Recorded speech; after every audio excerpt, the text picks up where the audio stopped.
इस वीडियो को शुरू करने से पहले मैं आप सभी को बता दूं कि ये वीडियो खास तौर पर उन लोगों के लिए है जो पहले कभी पबजी खेलते थे, खेल रहे हैं या फिर खेलने के बारे में सोच रहे हैं। बहुत सारे लोगों को पबजी खेलने की आदत लग चुकी है और लोग इसे बुरा भी मानते हैं, लेकिन आज हम उसी पबजी गेम से जिंदगी की कुछ ऐसी सीख सीखेंगे जो आपको पता होना चाहिए। जो लोग पबजी खेलते हैं उन्हें तो बहुत ही मजा आने वाला है, लेकिन जो लोग पबजी नहीं खेलते हैं वो लोग भी इस वीडियो को जरूर देखें, क्योंकि आपको सीखने को मिलेगा कि कैसे हर एक चीज से आप कुछ न कुछ जरूर। पबजी गेम से सबसे पहले आपको सीखने को मिलता है कि जीवन में हमेशा प्लानिंग बनाकर काम करें। जब भी आप प्लेन से जमीन पर उतरते हैं तो उसके बाद एक सर्कल बनता है। वो सर्कल धीरे धीरे छोटा होता जाता है और आपको उस सर्कल के अंदर रह के खेलना होता है। लेकिन कई लोग बिना प्लानिंग करके सर्कल से बहुत दूर उतर जाते हैं और उसके बाद वहीं पर एक दूसरे को मारते रहते हैं और उसके बाद वो ब्लू जोन में आकर खुद ही मर जाते हैं और गेम को कंप्लीट नहीं कर पाते हैं। हमारी जिंदगी में भी यही होता है, हम लक्ष्य कुछ और बनाते हैं और किसी और चक्कर में पड़ जाते हैं।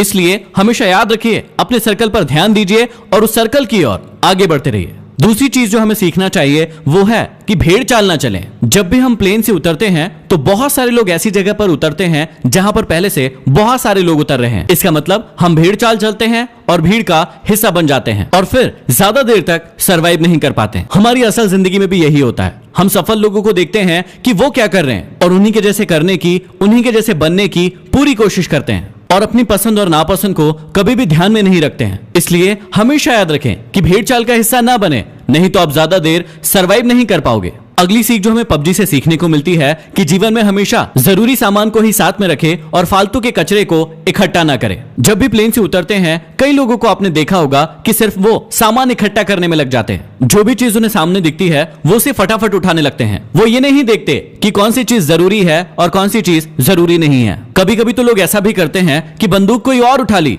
और गोली कोई और ही उठा ली जो उस बंदूक में लगने ही नहीं वाली। अब इसी बात को अपनी जिंदगी से कनेक्ट कीजिए। दिन भर में आप बहुत सारे वीडियोस देखते हैं, बहुत सारी किताबें पढ़ते हैं और बहुत सारी चीजें सुनते हैं जो आपके लक्ष्य से बिल्कुल भी रिलेटेड नहीं है, लेकिन दिन भर आप उन सभी चीजों को अपने दिमाग में घुसाते जाते हैं। तो यहाँ हमें सीख मिलती है कि फालतू का कचरा इकट्ठा करने से अच्छा है कि जो चीज हमारे लक्ष्य के काम आए सिर्फ उसी चीज को हम अपने पास रखें। अगली चीज जो हमें पबजी से सीखने को मिलती है कि हमेशा टीम वर्क करें। जब भी हम पबजी खेलते हैं तो या तो अकेले खेलते हैं या फिर अपनी टीम के साथ खेलते हैं। जब भी टीम के साथ खेलते हैं तो हमें ऐसी ऐसी गालियां सुनने को मिलती है जो हमने पहले कभी नहीं सुनी है। अब इसमें कुछ लोग तो टीम का साथ देते हैं, लेकिन कुछ लोग टीम से दूर भागते रहते हैं। कुछ लोग तो ऐसे भी होते हैं जो अपनी टीम के बंदे को दूर से बैठकर मरता हुआ देखते हैं और उसे रिवाइव भी नहीं देते। ऐसी टीम ज्यादा समय तक नहीं टिक सकती है जो यूनिटी के साथ नहीं खेलती है। जैसे पबजी में यूनिटी का बहुत ज्यादा इंपॉर्टेंस है, वैसे ही हमारे जीवन में भी टीम वर्क और यूनिटी का होना बहुत ज्यादा जरूरी है।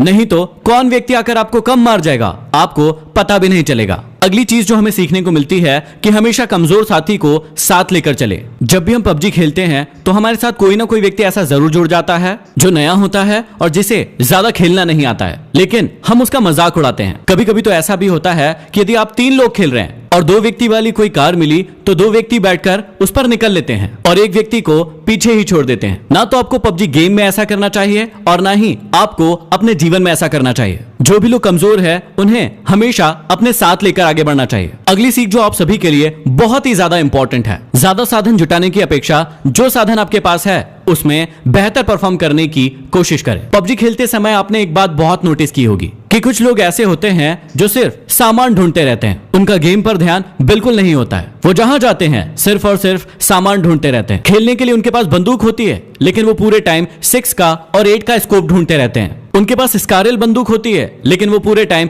कार 98 ढूंढते रहते हैं। और जब वो बहुत सारा सामान इकट्ठा कर लेता है तो सामने से एक ऐसा व्यक्ति आता है जो उसे छोटी सी गन से मार कर चला जाता है और उसका सारा इकट्ठा किया हुआ सामान लूट कर ले जाता है। इसलिए सीख को हमेशा याद रखिए, जो आपके खेल में भी काम आएगा और आपके जीवन में भी काम आएगा, कि ज्यादा साधन जुटाने की अपेक्षा जो साधन आपके पास है उसमें बेहतर परफॉर्म करने की कोशिश करें। अगली सीख जो बहुत ही ज्यादा जरूरी है कि हमेशा अपने आप को रिचार्ज करते रहें और हमेशा एनर्जेटिक बने रहें। आप सभी को बहुत अच्छे से पता होगा कि पबजी गेम में हेल्थ और ड्रिंक्स का कितना ज्यादा इंपॉर्टेंस है। समय समय पर यदि आप अपने आप को ड्रिंक नहीं पिलाएंगे, बैंडेज नहीं लगाएंगे तो आप बहुत ही जल्दी मर जाएंगे। ठीक इसी प्रकार से हमारे जीवन में भी होता है। हमें सिर्फ काम ही नहीं करते रहना है, समय समय पर अपने आप को रिचार्ज भी करते रहना है। अगली बहुत बड़ी सीख हमें पबजी से मिलती है कि शत्रु को कभी भी कमजोर न समझे। जीवन में आपको कभी भी पता नहीं होता है कि सामने वाला शत्रु कौन है, उसके पास कितने साधन हैं, और ऐसा ही हमारे साथ पबजी में भी होता है कि कि उसके पास कौन सी गन है, उसके साथ कितने लोग हैं, उसके पास कितना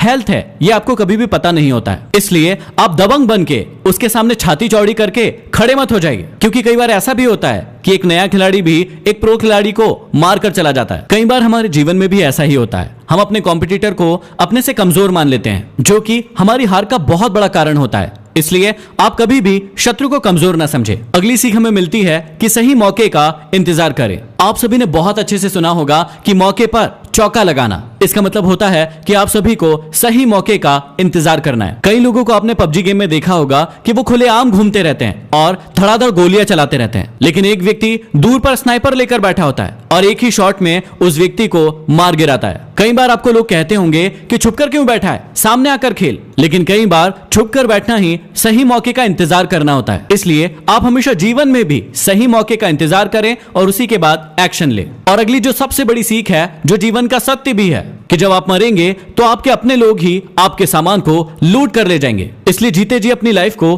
पूरी तरीके से एंजॉय कीजिए। जो भी साधन आपके पास उपलब्ध है उसका पूरा उपयोग कीजिए, क्योंकि मरने के बाद तो लुटेरे बैठे ही हैं। तो ये कुछ सीख थी जो हर इंसान को पबजी गेम से जरूर सीखना चाहिए। इस वीडियो को हर पबजी खेलने वाले तक जरूर पहुंचा दीजिए, ताकि वो बहुत कुछ सीख सके।